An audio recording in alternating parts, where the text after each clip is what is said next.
Well, welcome back, everybody. Been a long week. Hope everybody's doing okay. All right. Well, let us continue on chapter 1. You'll notice that today you got your first lab, so don't forget about that. I have moved the exam, the homework to next week, and I kind of grouped them together. So, but just because they're grouped together does not mean you're more than welcome to jump ahead and knock them out beforehand. Okay. So in fact, all of the assignments, with the exception of the exams, are open. So if you want to work ahead on your own, feel free. Okay. All right. Before I begin, any questions about the Canvas course and where you can get information and where everything's at? Okay. All right. Well, if not, I will continue with the chapter that we ended up. And where were we? Not that one. Physical changes. Okay. We just finished this slide here where we described the difference in the naming of the physical changes. Okay. Now, keep in mind, when we talk about physical changes, what is happening to the chemical, the structure, it does not change the structure. It is a physical change. So, an example, solid ice has the formula H2O is when it's frozen. So it's a solid.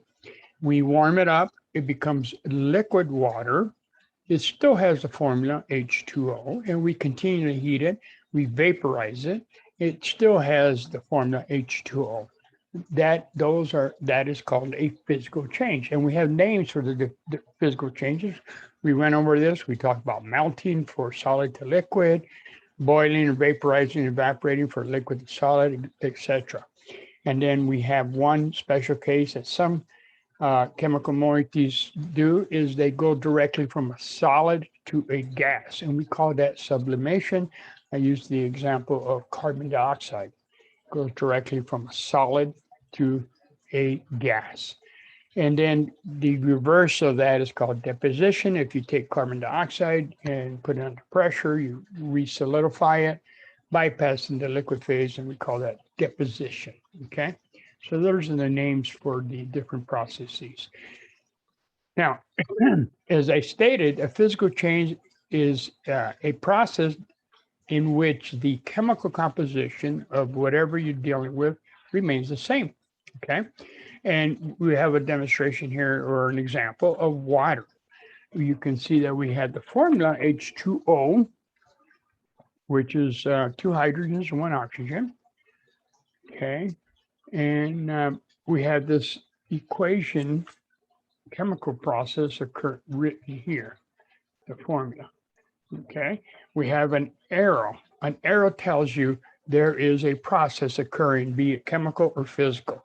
To the left of the arrow are what we call reactants. Okay. And so here water is a reactant. And then to the right of the arrow are the products. Okay. Now, a lot of the reactions or processes are one way. The arrow is going in one direction, but there are processes that we put a double arrow going in both directions. And as designated right here, where you got a solid, and then you got a double arrow going to liquid. That means just that the liquid can go in both directions depending on the conditions. And the liquid, again, can be transformed into the gas phase. Okay, and you can revert it back to liquid, back and forth. Okay, so the takeaway here is this: if we look at a chemical process or physical process, we first analyze it because we're early in the game right now with respect to learning about structures and so forth. But we can analyze what we're given. Obviously, we have the formula H2O. Okay, as a reactant. And then we look over to the product side, and guess what? It is still H2O in the product side. The difference, the thing that tells us that something happened is the physical state that it's in. And we label that either as lowercase l, or excuse me, S for solid, L for liquid, and G for gas. Okay, the three different phases that we're dealing with. So in this example, just by analyzing the process, the reaction, if you will, we can take away that this is a physical process because the chemical formula still remains the same.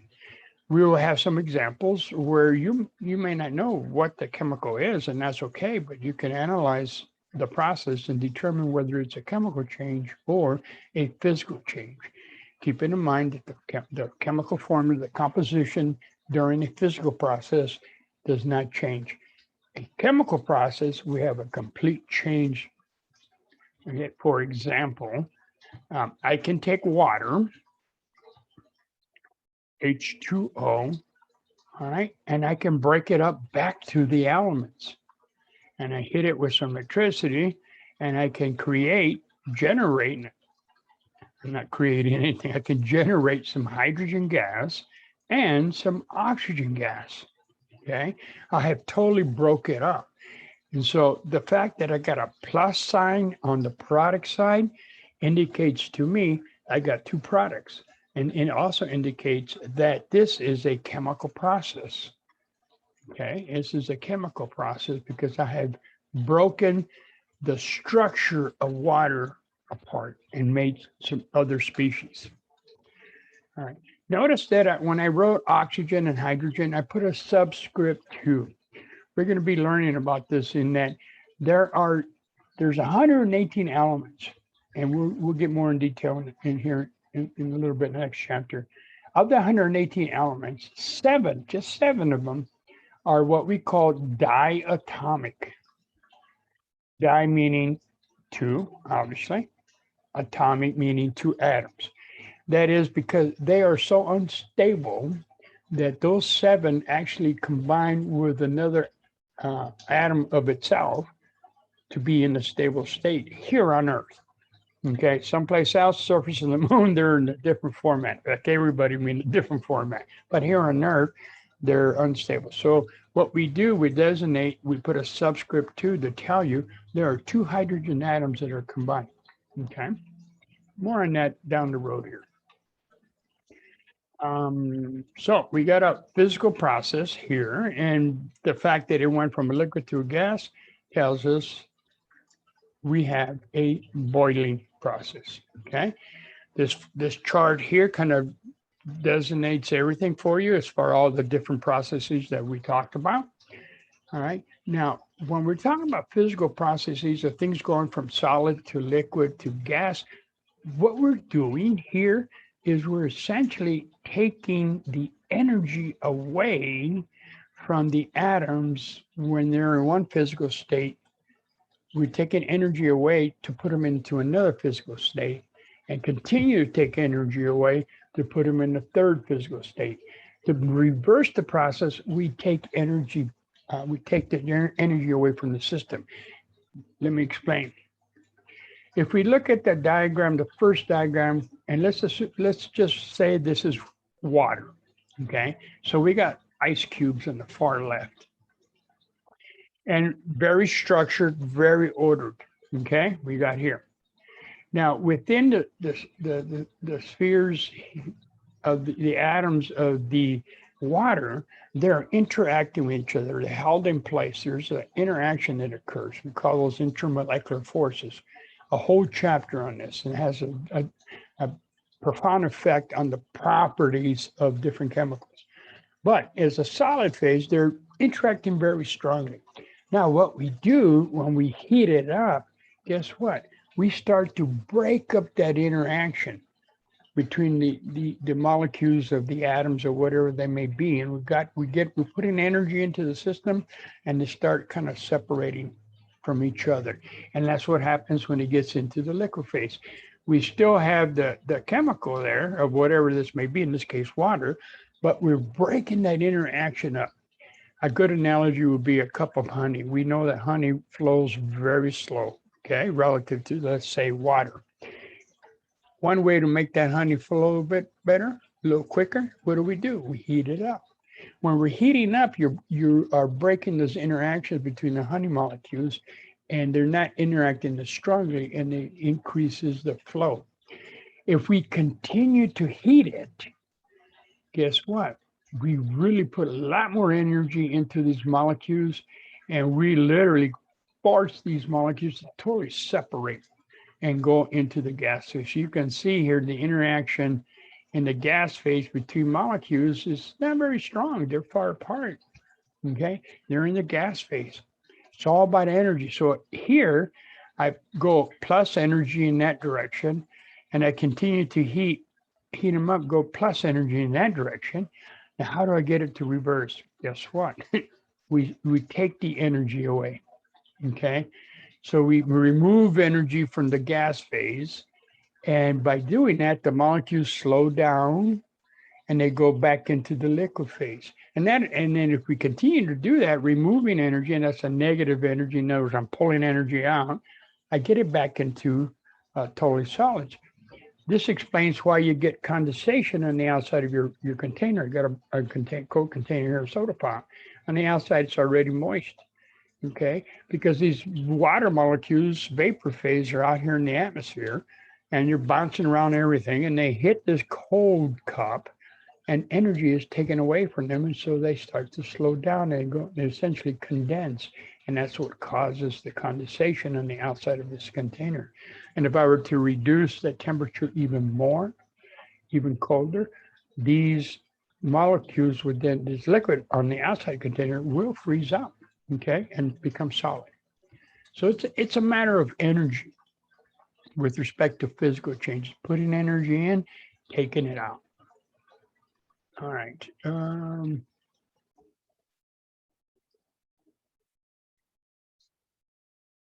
And so physical changes, atoms are always moving, even in the solid state. There's only one time that has been theorized that matter will stop, and that's an absolute zero. We'll talk about that way down the road. Okay, so as you heat ice, as I mentioned, you're giving the ice, the solid, you're giving it energy into the system. We call that kinetic energy because it's causing the molecules to start moving a little bit more and separating from each other. Okay, and if you continue to heat it, you give more energy, those molecules totally separate, and hence you go from the solid to the liquid to the gas. All right.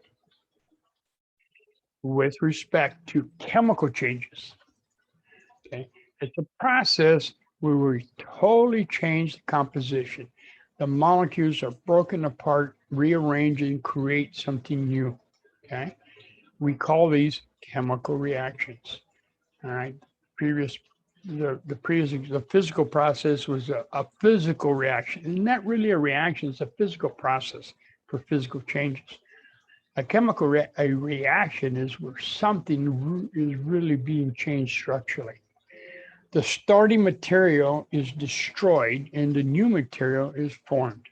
For example, we're all familiar with gasoline. Okay. Well, we have a generic term for gasolines. We call them hydrocarbons, and it's shown here in this formula.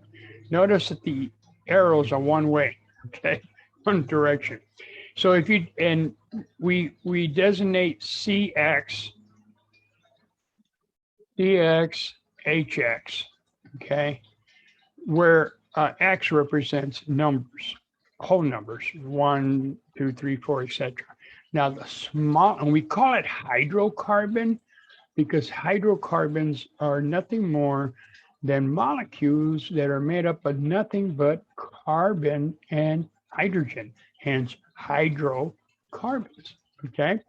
Now X can change into the smallest hydrocarbon that exists is X equals 1 and hydrogen equals 4. You're familiar with these. If you ever use a lighter, you are flicking your Bic, if you will, with butane, which is a hydrocarbon. This weekend, you're going to do a little cookout with some gas. You're going to be using some propane. Okay, those are hydrocarbons. They're very flammable, obviously the lighter and the propane. And you can burn it, but in burn it, you need, for anything to burn, let me erase this here. So we need oxygen. And so you have the hydrocarbon in the presence of oxygen. And for Chem 130, the only two products that you make will be carbon dioxide and water. Okay. Yes, I know your vehicle outputs a carbon monoxide, which is a poison gas. And that's simply because of the inefficiency of our engines. But we're going to assume ideal conditions. So any hydrocarbon in the presence of oxygen will give you nothing but carbon dioxide and water. This is their introduction to the first chemical reaction that we're going to be working with eventually. Of all the chemical process species out there and processes, there's only 6 types of chemical reactions. This is one of them. This is any combustion reaction. This is the type of reaction. Okay, combustion reaction. So notice that here is no physical process here. It's a chemical process. We have taken the hydrocarbon and we've taken the oxygen and totally converted it to some other species, specifically carbon dioxide and water. Okay, so that is a chemical process. So some indicators of a chemical reaction. Now, how do we know something? Now, what do we see physically? Okay, well, you know, if you have obviously burning for a combustion, or if you have material that iron, for example, rust, that's an indication of a chemical process, burning and rusting. You can have something that releases bubbles, fizzing, without any heat being given off. A good example would be Alka-Seltzer. You take a tablet of Alka-Seltzer, you dump it in water, you get bubbling. What's happening there is simply you have, if you look at the labels, the ingredients of Alka-Seltzer, you have some sodium bicarbonate and some citric acid. That, ladies and gentlemen, is another introduction to a chemical reaction that we're going to talk about, a neutralization, because the sodium bicarb is a base and citric acid is an acid. And one of the products is carbon dioxide. So all what's happening in an Alka-Seltzer, you are creating carbon dioxide to give you that effervescence. As far as it helping out medicinally, I'm not familiar or aware of any medicinal advantages of using carbon dioxide. Okay, so release of bubbles. Alka-Seltzer, a good example. You may have a formation of solids. So you got 2 liquids, okay, clear. You put them together and they precipitate. Okay. Give me 1 second here.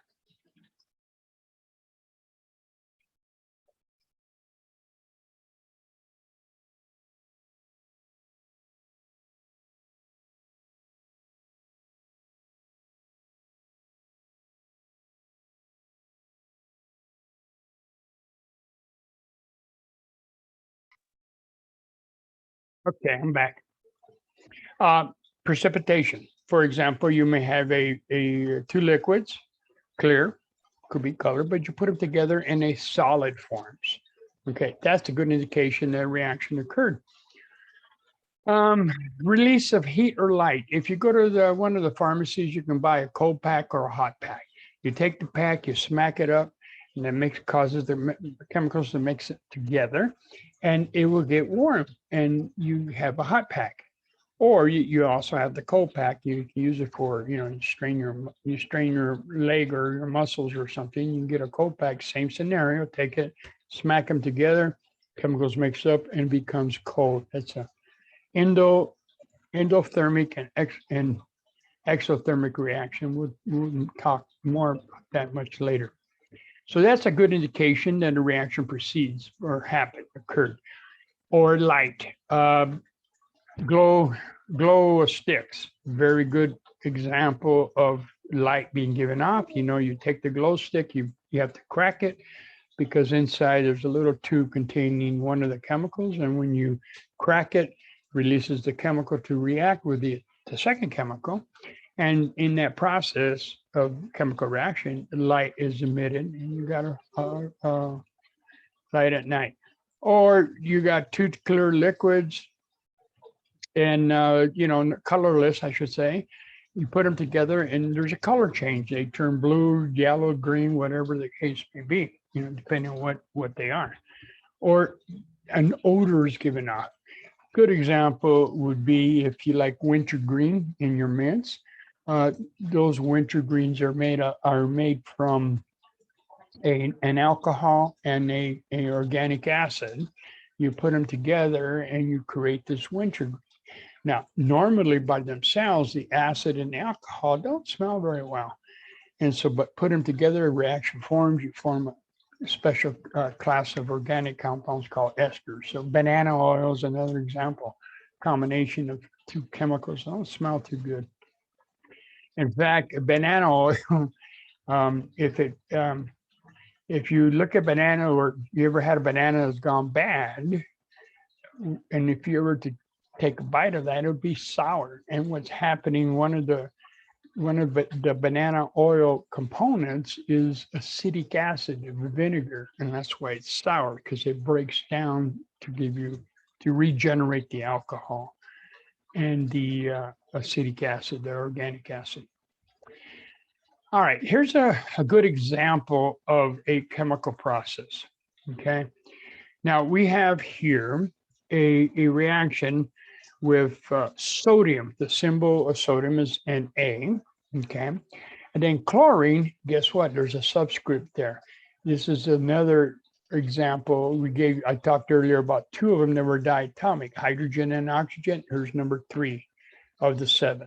Chlorine is diatomic, okay? Now, the numbers on top, and not on top, but I'm saying the numbers in front, we call those coefficients right here. And something to take away is this. The subscripts, we don't touch. Once they put together, we determine what that subscript is number-wise, and it will change. We'll learn about that. That's etched in stone. We don't change that number once it's been set, properly set with the right ratio. But the coefficient, this guy here, we can change as much as we need. And the reason there's a 2 in front of there, because recall that the very first slide I showed you with marking that carbon in that slide, how the life cycle of carbon, the conservation of manners dictates that if I start off with 2 sodium atoms in the beginning, whatever happens to it in the chemical process, I need 2 sodium atoms in the beginning. So we use these coefficients to balance that chemical reaction. And that balancing the chemical reaction, we're going to learn quite a bit about down the road here. It's also very crucial. You can see here that it says that there's a ratio of 2 sodiums to 1 chlorine, okay? All right, well, here's the thing about sodium. Sodium is a metal, and there's a picture of it, and it is extremely reactive. It will spontaneously react with water and give off a lot of heat, give off hydrogen, and so much heat is given off that it would ignite the hydrogen, and it will cause a little pop, a little explosion. In fact, some individuals have taken chunks of sodium and dumped them into lakes, and you can see the result. It's interesting. You can Google that, the reaction of sodium, throwing sodium into a river or something. Maybe you'll find a video somebody made. Then Cl2, you can see the yellow color. It is a poisonous material, poisonous gas, all right? And it's used quite a bit in over a variety of things, but one of the main uses is in municipalities that treat water treatment plants. You get rid of bacteria. Poisonous gas, and very, very poisonous. If you live near one, you see a cloud of yellow gas in the air, get out of the way, get upstream, upwind or something, because it's a poisonous gas, does a lot of damage to the lung. Well, the point is this. We have a very reactive metal, sodium, a very poisonous gas. They come together, and guess what? You make something that you can put on your French fries. Not as hazardous. Okay, sodium chloride is the product. And sodium chloride, not as hazardous as chlorine or sodium, unless you got high blood pressure, you don't want to have too much sodium. And the other fascinating aspect about this reaction that we're going to learn is what's happened here is there has been an exchange of an electron. Atoms are made up of protons, neutrons, very relative size, pretty big compared to the electron. The electron's so small, we essentially don't give it a mass. But it's the electrons you're familiar with. You ever been shocked? Static electricity, your hair, bad hair day, pulling up, any static charge, those are electrons. And those electrons are very crucial right now. If you're running out your battery, or you're running an electronic device to listen to what I'm talking about, you got electrons going through it so you can have your electronic device function. Okay. And 2 electrons were transferred. They went from the sodium to chlorine. And the result is we created a process, sodium chloride here, which not as hazardous reactivity-wise with respect to sodium and chlorine. Okay. So now I can make it go back to chlorine and sodium, but I got to put energy into the system. This particular reaction was extremely spontaneous because it's a lot more stable. Sodium and chlorine are a lot more stable than a lot more stable as sodium chloride. Also take away from this reaction here, I called Cl2 chlorine, INE. But when it reacts to form this product, guess what? It's called chloride.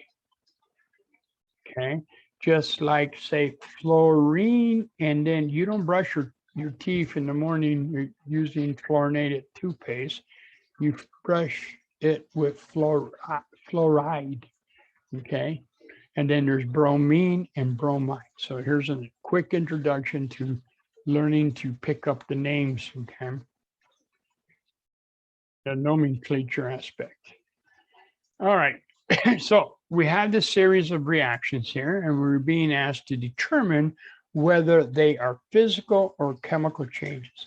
Granted, you don't know what the structure, you may not know what the structures are. Like, for example, number 1, you have nitrogen and 3 hydrogens, NH3.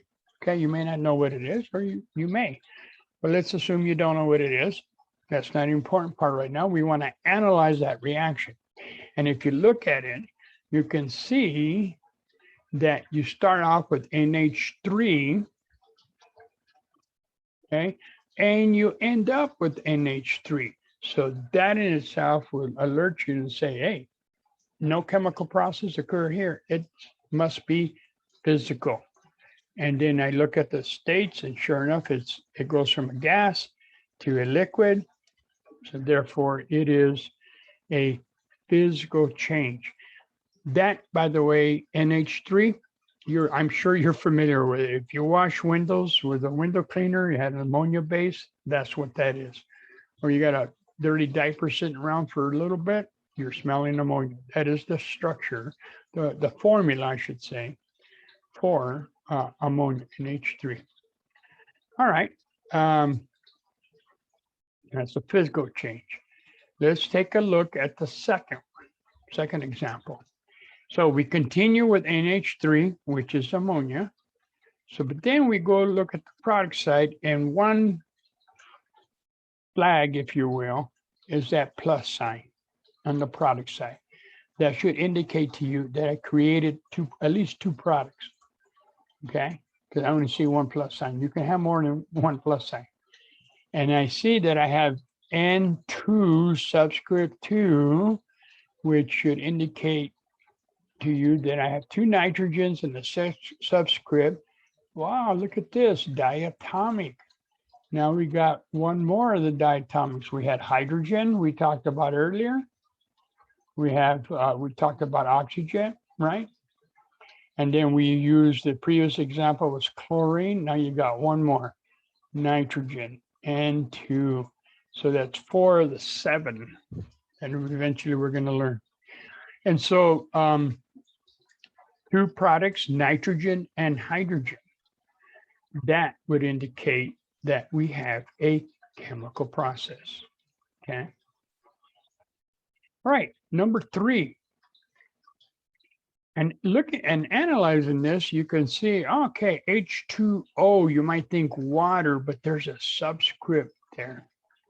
Okay, a subscript 2 means there's 2 oxygens and 2 hydrogens, which is not water. Water is H2O, one hydrogen. But we'll come back to that. So we keep just analyze the product, the reactant, excuse me. Then we go to the product side and we got that plus sign again. Okay. Again, that indicates we have a chemical process because I created the process generated hydrogen and oxygen gas. So that would indicate that we have a chemical reaction. Okay. And sure enough, it is. That is a chemical reaction. That formula, by the way, FYI, is something you're probably familiar with. If you ever cut your finger and you want to wash it with something, what do? You may use some peroxide. That is the formula for hydrogen peroxide. You also use it to color your hair, whiten it, I should say.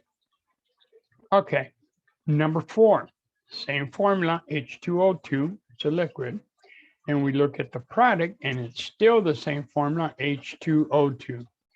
That in itself should indicate that you have a physical change because nothing will happen to the formula. And then we look at the states, we got a liquid initially, and then it becomes a solid. Okay, that is called freezing, remember? Okay, and so yes, that is a physical change.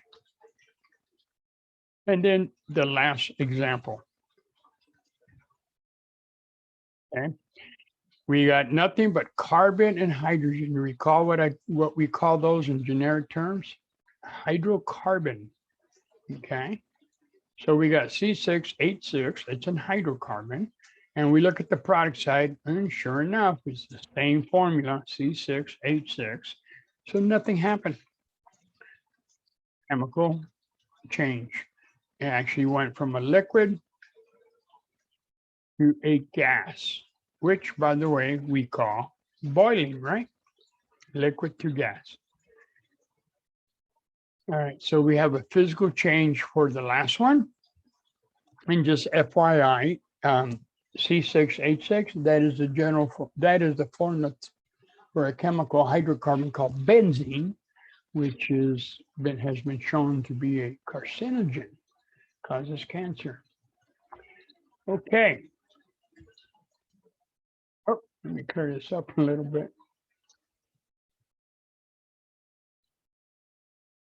All right.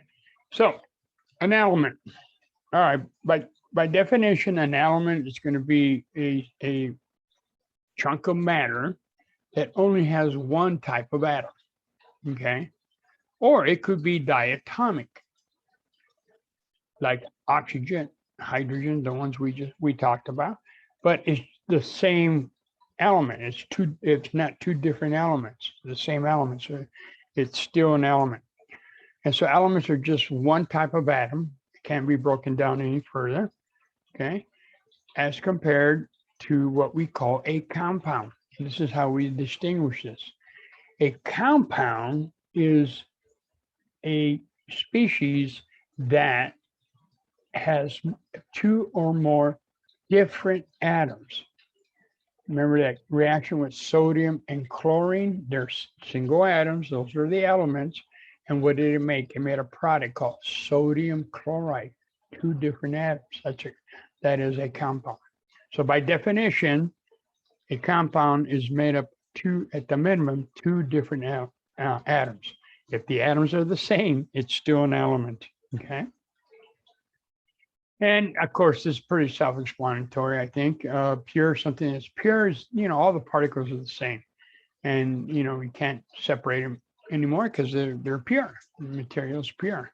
Or we can have a mixture, which will be made up of two or more different particles. It could be either a compound or elements, okay? All right, so this diagram here, what this demonstrates, talks about, well, we got matter up here. And if we go over to the mixture side, you can see here that the diagram depicts a mixture. We got two different elements, right? We have a diatomic element. We know it's an element because the colors and the size of the two spheres are the same. They're red and the same size. And then we have ones that looks like they're just the color black. They're single elements. So we have here a mixture of two elements, and one of them has to be diatomic, okay? Now we look at the one on the right side. It looks from the colors that we got the green color, we got a red one, and we got the dark one here, okay? It looks like it is a mixture of three different elements, okay? Sorry if you hear the noise in the background, that's landscaping doing their job. Now, with respect to a pure substance, okay, if we have an element, obviously all the circles here are the same color. So it's a pure, this depicts a pure atom or a pure element, okay? Or it could be a diatomic element, and this could represent oxygen, okay, or any of the diatomic elements, but that represents a pure element, both of these examples here. Or if it's a compound, here we know that this is a compound because here, if you look at the Mickey Mouse ears here, right, you got the center, which is red color, and then the two yellow ones. Now, that's the thing about compounds, is we're going to learn that there's always going to be, well, if there's more than two elements involved in the compound, one of them will be the central atom, okay? If there's only two, like sodium chloride, there's really no central atom. They're just two elements coming together, okay? But if you got more than two, then there's always going to be one of the elements as the central atom, and then all the other elements, whatever they may be, are bonded to the central atom. And that's that is what is trying to be shown here with the Mickey Mouse ears. You got the red, which is the center atom, and then they get the two yellow ones.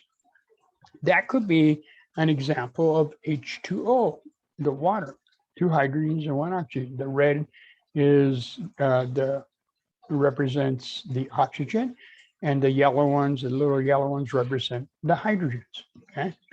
And then finally, the last one is sodium chloride. Basically, it's a solid, and you're combined together.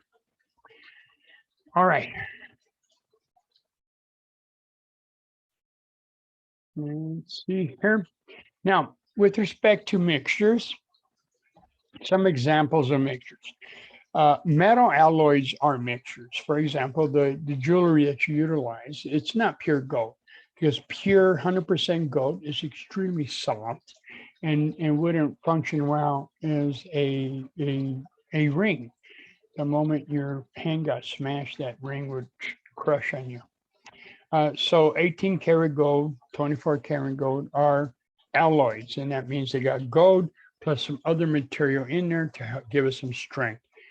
Steel, we know, is made up of iron, but again, pure iron wouldn't function well to serve as material to build buildings. So things like carbon are put in them, mixed up, and it gives it strength, okay? Sand, granite, tap water obviously is a mixture, because the tap water that you use is not pure water. It has all kinds of salts. So we have sodium in there, chloride in there, everything else, okay? And the air around us is a good example of a mixture where you got things like nitrogen, oxygen all around us and all kinds of other gases. With respect to pure, sodium chloride could be a pure material once you purify it. We as chemists, the ones that make compounds, when we make them, they don't come out pure. We have to go through a process to figure out what's the best way to clean them up. And so salt, pure salt, is a compound. A diamond, it's kind of iffy here because not all diamonds are 100% pure.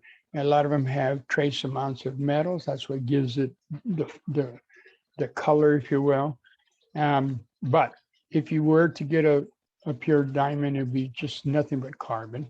And distilled water. Well, what is distilled water? That's nothing more than taking tap water and boiling it, making a still. I don't know if you've ever seen a program, talking about moonshine.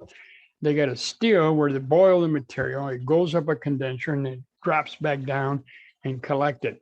That is what distilled water is all about. And then mercury, pure material. Good, another example. Diagrams to depict elements. You can see in the far left that depicts a diatomic element of some sort. Doesn't have to be specific. The center one that depicts a compound, because we have a central atom, which is the white color, and then you got the two gray ones that are bonded to the central atom. So that in both cases, the element and the compound are in your pure material. That represents pure material, because on the far right, you see that you have a mixture. And this mixture here, it is a mixture, depicts a mixture of a element. Got that one, that's one of the elements. Then the other one, we got two elements. Okay. And then we have the compound with the Mickey Mouse ears again. So we got a mixture here of two elements and a compound. And you're going to see a lot of diagrams like this. Okay. So let's take a look at this. And we're looking at it and we have to determine whether it's an element, a compound, or a mixture. So you can see number A, two clear spheres, and they're diatomic because they're bonded to each other. So all we got there is just a depiction of an element, specifically a diatomic element. B, definitely a compound. We got the central atom, which is the dark, and then we got the three little white ones bonded around it. Okay, so that's definitely a compound, no questions asked. C depicts a mixture, right? We got the two clear ones and the two dark ones there. Okay, so and plus they are a mixture of elements. Okay, two different elements. D again shows simply an element, and E again, like B, is a compound because there's a depiction of two or more different elements bonded together. So we got the bigger clear white sphere and then the smaller dark ones. Definitely a compound. Okay. F would represent a mixture of at least two compounds and a diatomic element. And then G, again, also a mixture of an element and a compound.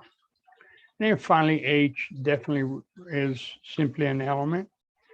And looking at the way it's all ordered, I could even go on and say that it really depicts a solid because all the atoms are all structured in order. Okay. The other ones, they could be gas, they could be even liquid, either one. All right, so which brings us to elements. Now, if you've not done so yet, do make sure that you do download the periodic table, because we're going to make reference to this a lot, quite a bit. Okay. And you can note here that within the box that represents the element.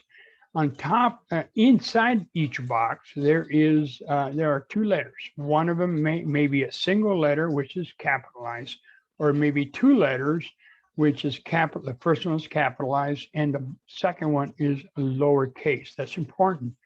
Okay, for a symbol like copper, which is right there, number 29, it has a uppercase C, lowercase u. Now, right above each symbol, there is a number. If you notice here, we start with number 1, which is hydrogen. Okay, and we end up in the bottom right corner, number 118. Okay, which this doesn't show a name yet, but number 113.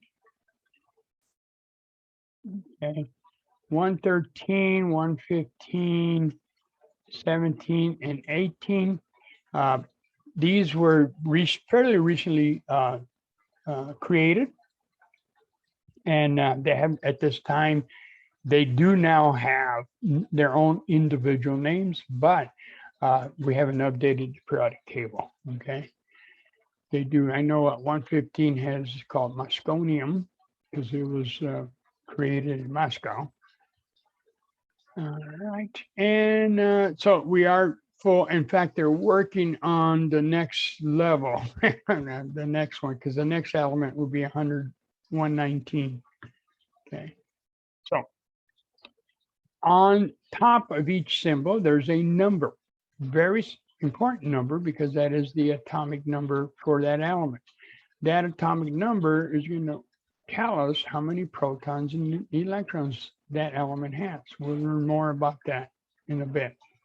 And then there's another number below the symbol, which is not a whole number, it's a decimal number. That is the atomic weight. If you look at carbon, underneath carbon, the atomic weight is 12.01, okay? Grams per mole. They have a specific unit. Don't worry about it right now, but that is the atomic weight below the symbol.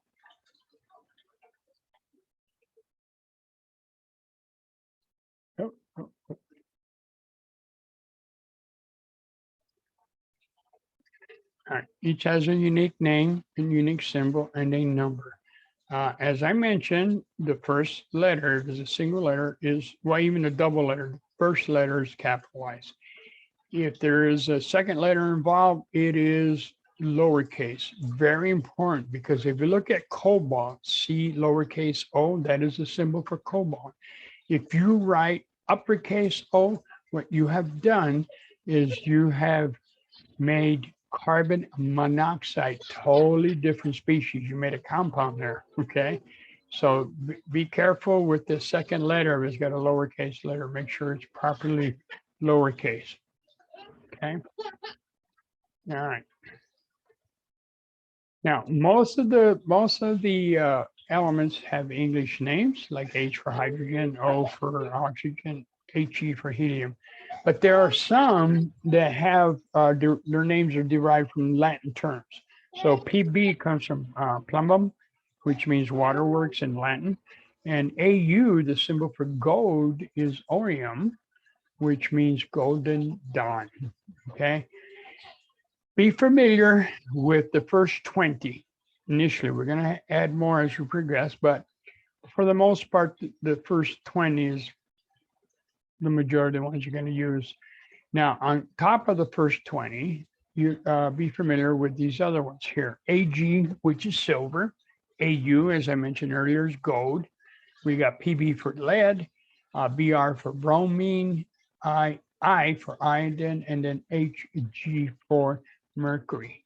Okay, so how about the first 20? Let me go through the names real quick.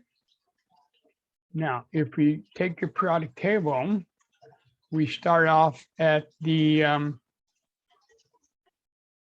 far left with hydrogen. Okay, that's hydrogen. Then we shoot across, all the way across the periodic table, and we have HE here, which is helium. Then we go back to the far left again with number 3, which is Li, which is lithium. And then next to it is Be, which is beryllium. And then we shoot across the periodic table to number 5, which is boron. C is carbon, very important element. Organic life is based on carbon. Then N for nitrogen, O for oxygen, and then F for fluorine. Fluorine, that's the element fluorine, not fluoride, IDE, but INE, okay? And then the next one is Ne, which is neon. Now we go back to the far left again, number 11, Na, which initially name is natrium, but it's called sodium, okay? If you called it natrium, it would not be incorrect, but that's a symbol for sodium. And then we have Mg, which is magnesium, and we shoot across to number 13 for good old Al, AKA aluminum, okay? Si for silicon, very important element utilized in electronics for your brain of your computer, okay? P for phosphorus, then we got S for sulfur, Cl for chlorine again. Notice a little trend above chlorine was fluorine, okay? And guess what? Below chlorine will be bromine, which we're going to get to. And below that is iodine, all of them end in INE, right? So back to chlorine, number 17, right next to it is number 18, which is Ar, which is argon. Then we shoot back to number 19, which is potassium. And then finally, Ca, which is calcium, okay? Calcium, and then plus the other ones we gave you on this slide. So those are the first 20, okay? All right.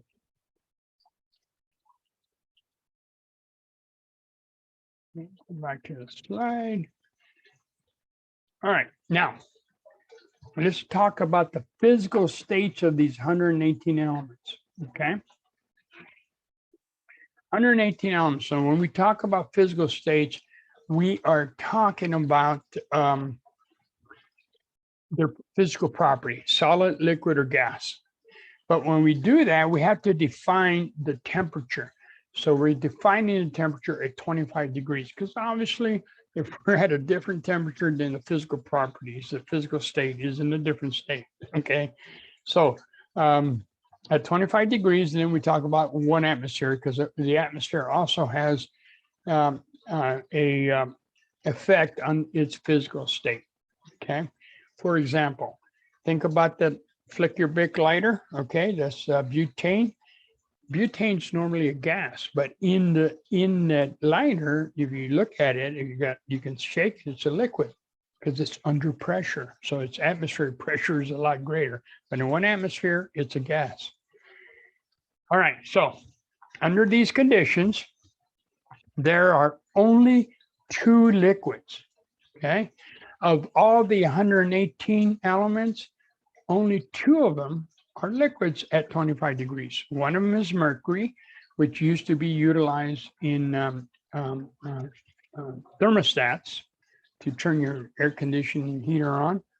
And then the other one is bromine. Notice we just gave you another diatomic element, bromine. Give me 1 second. I got to take care of something real quick. Give me about 2 minutes, okay? I'll be right back.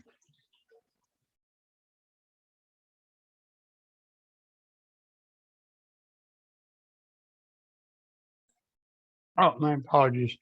Okay, so of the 118 elements, there's only 2 liquids, and that's mercury and bromine, okay? Again, at 25 degrees. Now, of that, so let me write that down here. So we got 2 of them here. Okay. Now, here are some more diatomic elements. Hydrogen, nitrogen, oxygen, fluorine, chlorine. Okay. They are all gases. Plus what are called noble gases. Well, to show you where those are at, let's go back to the periodic table and notice something here. On this periodic table, we have numbers on top, or Roman numeral numbers. We got 1A, 2A, 3A, 4A, 5A, 6A, 7A, and 8A. Okay, those numbers will be very important down the road because that's going to give us a lot of information about these elements. Now, at the 8A, it is these guys right here. The far right. These are called noble gases, and they're called noble gases because they're very unreactive. They're inert. Okay, and the reason they're inert is because we're going to learn about this and the outermost shell of that they have. The elements are made up of protons and electrons in the nucleus. We're going to talk about that. But then the electrons are like orbit around the nucleus. Okay. The noble gases have 8 electrons on the outermost shell, very stable condition. In fact, we're going to learn that that is a driving force of a lot of chemical reactions trying to get that format of 8 electrons, or what we call the octet. Okay. The only exception is helium. Its rule is 2 electrons. But the point being is that those are the noble gases. They're very inert for reactions. And how many do we see there? Well, starting with helium, 1, 2, 3, 4, 5, 6, 7. There are 7 noble gases. Okay. Now let's go back to the slide. So there are 7 noble gases. Come on. 7, 8, 9, 10, 11, 12. So we have 2 liquids, 12 gases, 2 liquids. So obviously that's 114. We have 118 total elements. And so the remainder, whoa, excuse me, 114. The remainder is 104. Check my math, okay? There are 104 solids, 2 liquids, 12 electrons, okay? Now, why do we need to know this? Because eventually we get down the road, we're going to be reacting some of these elements, and they're going to say they're, for example, the example we did earlier was sodium and chlorine. It may be written in words. Sodium in the presence of chlorine gives you sodium chloride. We're going to eventually take that verbiage, if you will, and convert that to a chemical reaction, as you saw on the slide. And when we do that, we have to realize, one, the physical state that they're in, and second, whether it's diatomic or not. Those are important when we start writing these reactions when we get to that point. So to help you out, we have this slide here that helps you out. Everything in yellow are the gases, okay? And 2 liquids are bromine, and I'll show you, mark that, and mercury. Whoa.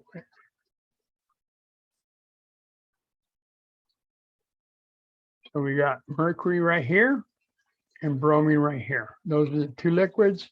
Everything in yellow are gases, okay? Notice something here, that hydrogen is in the far left. This is the first one. Remember that, okay? Because we're going to talk about some other property of these elements here in a bit.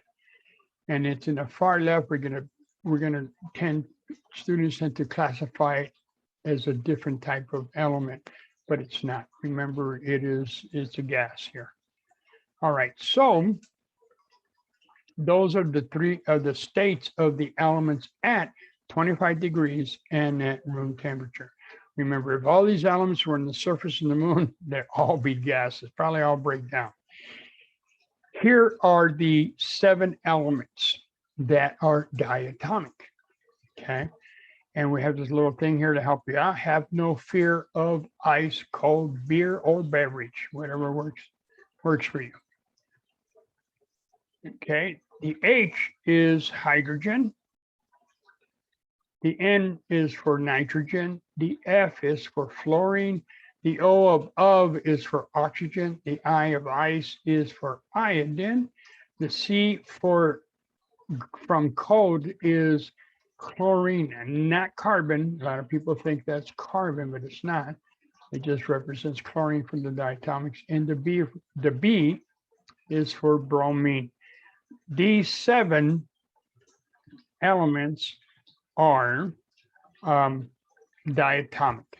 And so 118 minus the 7, that means that all the 111 left over are all monatomic, all by themselves, okay? Only these are diatomic. All right. So now we talked about the physical properties and the ones that are diatomic. There's 3 types of elements. One, we have nonmetals. These are things that are classified as nonmetals. The main group are called metals, down at the bottom, number 3, okay? And then we have nonmetals. So you're either a metal or you're not a metal. Then you have a small group that are called semi-metals or metalloids. Very important elements like silicon. And we'll show you. We have a periodic table to show you where they're at. So you have only 3 types: a metal, a non-metal, or a semi-metal. Okay. Now the periodic table has the stair step. Let me pull this up. Go back to the periodic table for a second. And you see that stair step sitting there, starting with number 5 bromine. Okay, there's a stair step, a dark one. On that stair step are the semi-metals. That represents the semi-metals. Everything to the left of the stair step are metals. Everything to the right of the stair step are non-metals. Okay, and hydrogen is a non-metal, even though we got it to the left of the stair step. That was the thing I want you to be aware of. Okay, now the ones in the color green, I guess it looks green to me on my slide, but it says yellow on the slide. I'll mark it, tell you what I'm talking about. So if you look here, number 5 would be, that's the first non-metal, and we go diagonally, that's silicon, and you go straight down, okay, and then shoot to the right, and then straight down, shoot to the right, straight down, shoot to the right. There's a question about 117, whether it's a metal or non-metal. Some right now have it as a metal, but given the trend that we have, it might be predicted that it might be a metal. But for us, we're not too worried about it right now. So that's how I can find out non-metals. That means everything to the right of that stair step, which is in pink, are the non-metals, okay? Including hydrogen, which is way over here in the far left. And that means everybody else, okay, are metals, okay? Because that's gonna tell us a lot of information as to the type of molecule we're dealing with. Remember the example we did today? Earlier, we had sodium chloride as one of the products made, right? Sodium is a metal. Chloride is a non-metal. This type of compound are called ionic compounds with very specific properties. If we look at, say, carbon dioxide, we see that carbon is a nonmetal and oxygen is a nonmetal. And this means that when two nonmetals come together, we create what's called a covalent compound. CPD, shorthand for compound, okay? Of all the chemical molecules out there that are created, there's only two types. You're either an ionic compound or you are a covalent compound, okay? And the only difference between the two is this: ionic compounds is a combination of a metal and a nonmetal, whereas the covalent compounds is a combination of two more nonmetals. And besides that being the difference is that the bonding is different. The ionic compounds act like two magnets that come together. There's no sharing of that bond, whereas covalent compounds, we actually talk about sharing of the bonds, okay? Which is crucial to determine what type of property we're going to learn down the road here. All right, so let's go back to, no, not that one. We're going to talk about that in a bit. That slide. All right, so here's the slide to tell you which elements are the metals, which are the nonmetals. It's not necessary to sit and memorize the periodic table. You have that table here to help you out. Once you use that stair step, from that point, you can determine who are the nonmetals and who are the metals, okay? All right, so some of the properties of metals. Okay, in general, they're very shiny. They have shiny appearance, and they can be taken and smacked and spread out and form it into whatever you want to put them into. For example, in my days of industry, I used to work with quarter-inch pipe, quarter-inch copper plates, I should say. Did a lot of research on that material. And the way that was made is you started off with a chunk of metal, which was about 3 or 4 feet thick, maybe about 6 feet long. Okay. And they would roll it back and forth in this big old plant and take it from that thickness and force it to come down to about 1/4 inch. That's one of the properties. A lot of the copper wires that we use, we start with a certain size and we can run it through a die and bring them down to a smaller size, okay? All the metals are solid except mercury, okay? The density, remember the density, mass over volume, that ratio, generally high density. And they tend to have, high melting points, 1,000 degrees or more. They're very good conductors of heat and obviously conductors of electricity, okay? Now, if we look at the nonmetals in comparison, if the ones that are solids have a dull appearance, if they're solids, they tend to be brittle. Majority of them are gases. Many of them are, and their density is relatively low compared to the metals, okay? They melt at a lower temperature, and they are very poor conductors, and they tend to be better insulators.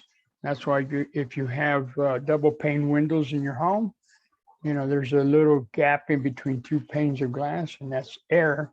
Air is a very good insulator, okay, because it's a non-metal.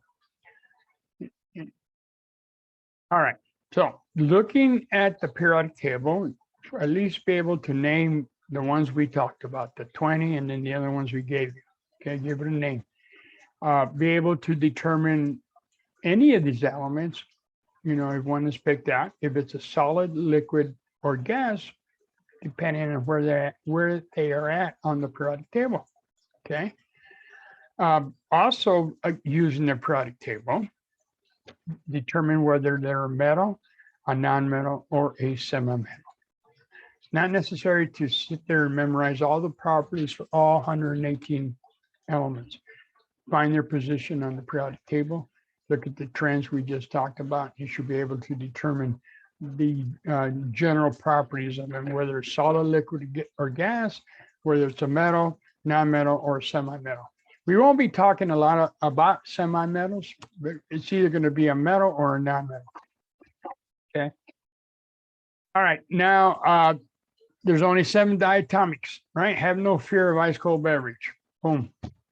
And that's important because when we start writing reactions, you got to remember that they're diatomic. So when you write the correct formula. Okay. All right. Ladies and gentlemen, we're done with chapter 1. Okay. Let me stop here. What I want to do is start with chapter 2. But before we do that, let's see, hold on.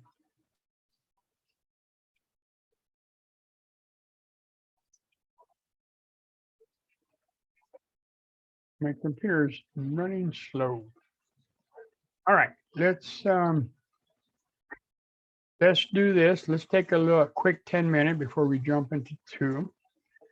And I got 2:12. Let's come back at, it's 2:13 now. Let's come back at 2:25. Okay. 2:25. We'll be right back.